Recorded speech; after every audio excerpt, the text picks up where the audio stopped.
Welcome to Black Girl Say Something, where this black girl has something to say. And we're just going to call this episode, What is Love? And I know this episode was supposed to post on Friday, but I really wanted to take some time to pull my thoughts together before even speaking on this subject. And while I think experience is the best teacher, as I've been using this platform and as I've been using my voice, as I've been being black girl who has something to say, I wanted to make sure that I always talk from a place of, or express myself from a special place. And a lot of times when topics are in my spirit to speak about, or in my mind, or even in my life or my journey, I want to be able to not get emotional. So this is one of those where I'm not going to get emotional. I can guarantee you that. But the episode being called What is Love?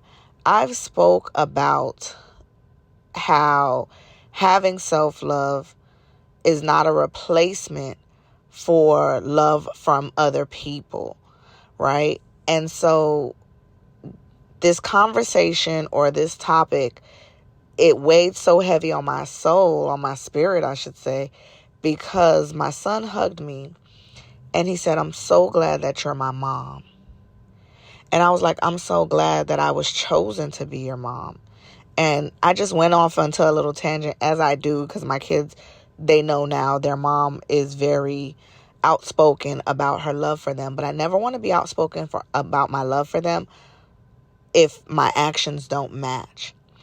And when we talk about love, when you hear, love songs, when you hear people talk about love, and I think about it in the natural world, in the reality, as a mother, as a soon-to-be ex-wife, as a friend, as a big sister to so many, as a whoever to whomever, the only people who are capable of giving unconditional love are children. Think about that for a second. The only people who are capable of giving unconditional love are children.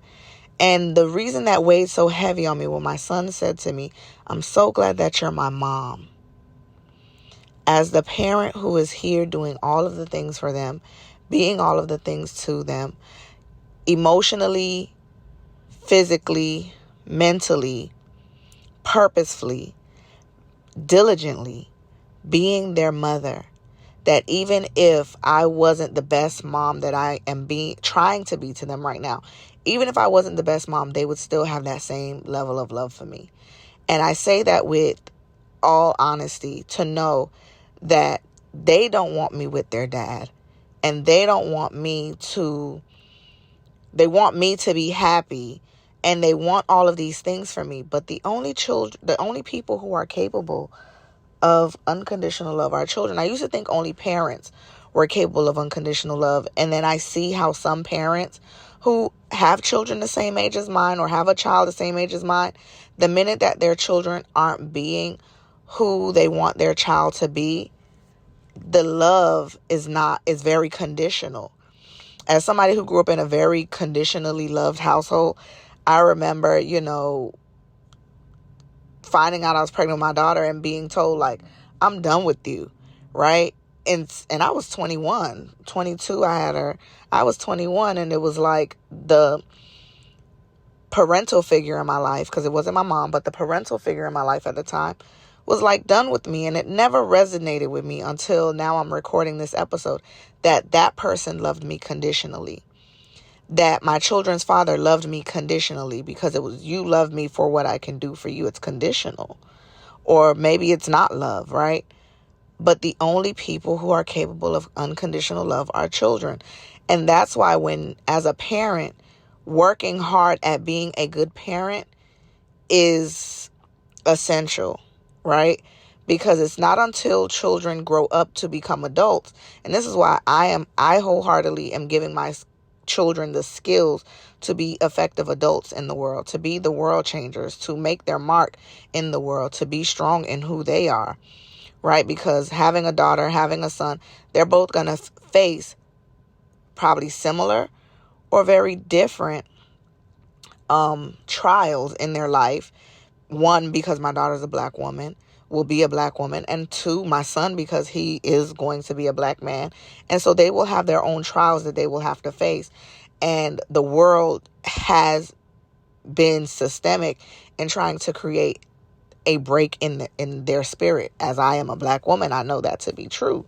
Black women earn less, in the workplace. But going back to the topic of love, and I just got to say it again, children are the only ones capable of loving unconditionally. And it's not until they become adults and they start to forge their own relationships and they start to make their own way in the world, then they can identify what was not right or what was wrong as a parent. And I'm so mentally prepared for that conversation. I know it's light years in the future, but it will be here before you know it. And I think about that. And so as I'm hugging my son, and he's just maybe a little below my collarbone height, and I just kiss him on the forehead, and I told him, I said, I want you to really understand that love is just not a word. It's an action. And don't worry about who doesn't show up for you, because there's people who show up for you, and those are the people that love you. And I don't know where that came from, but it just lets me know that there's sometimes I see my children and I just want to make sure that I am loving them correctly. I am loving them where they need to be loved. I'm loving them how they need to be loved and where they need to be loved. Because being that black girl that did not grow up with the love that I needed, right? And then being an adult and still not getting the love that I need. And then now being on the flip side of the coin, the adult who has now had to learn self-love. And I think I talk about this on an episode that's on the YouTube. Self-love is something that you learn.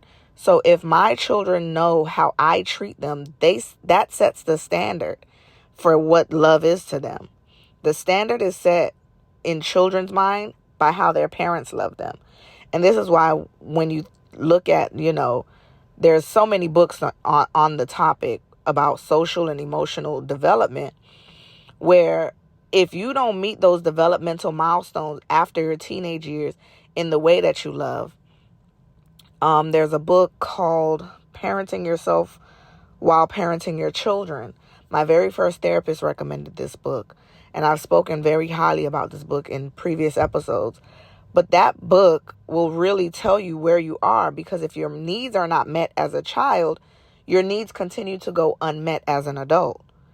So when we talk about love and we talk about the fact that if you didn't grow up with a father,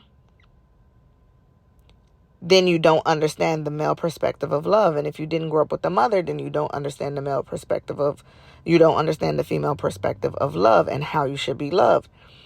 But then also, too, when you talk about the different types of love languages, when I tell you I have the most touchy, feely, huggy, lovey-dovey, cuddly children, I don't know if it's just me, but I get overstimulated from them always hugging me.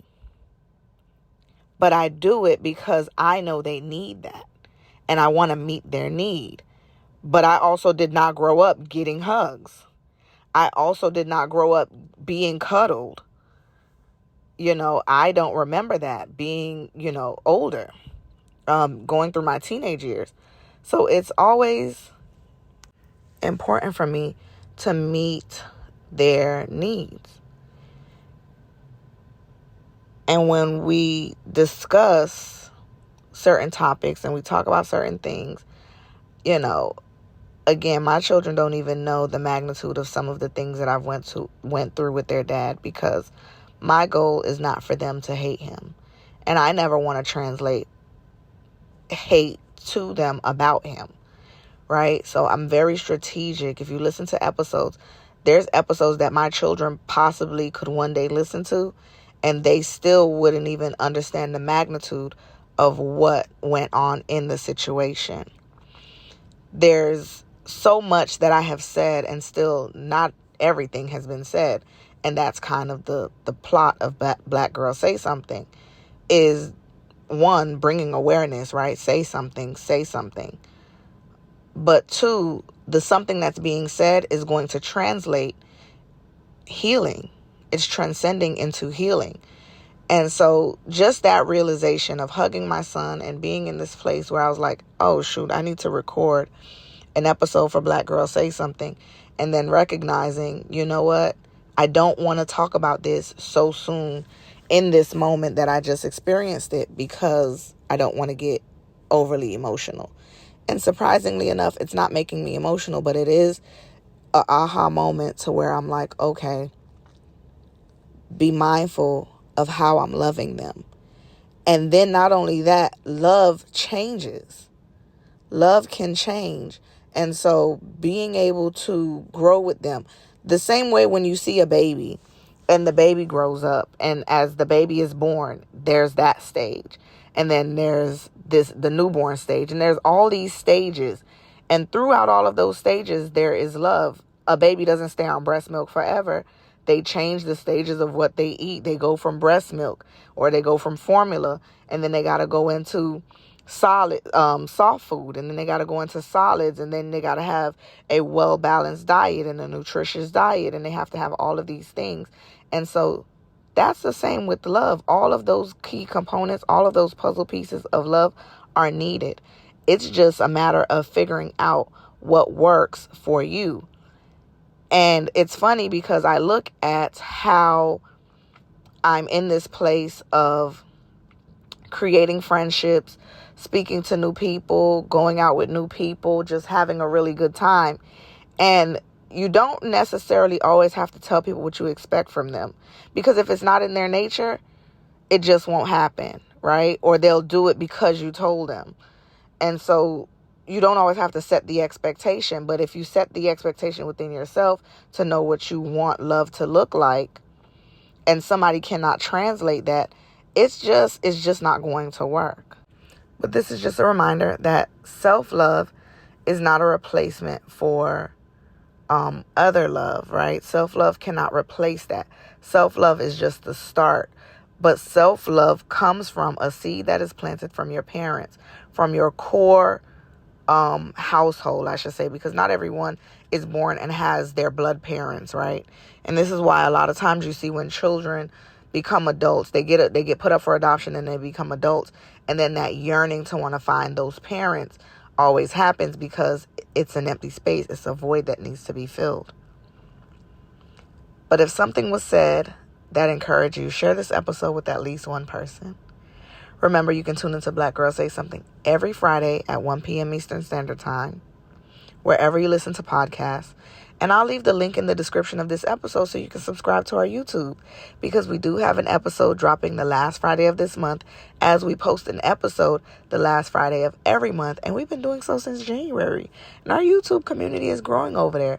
So give us a subscribe, watch a video, give it a like. And of course, we would love if you would share it with someone.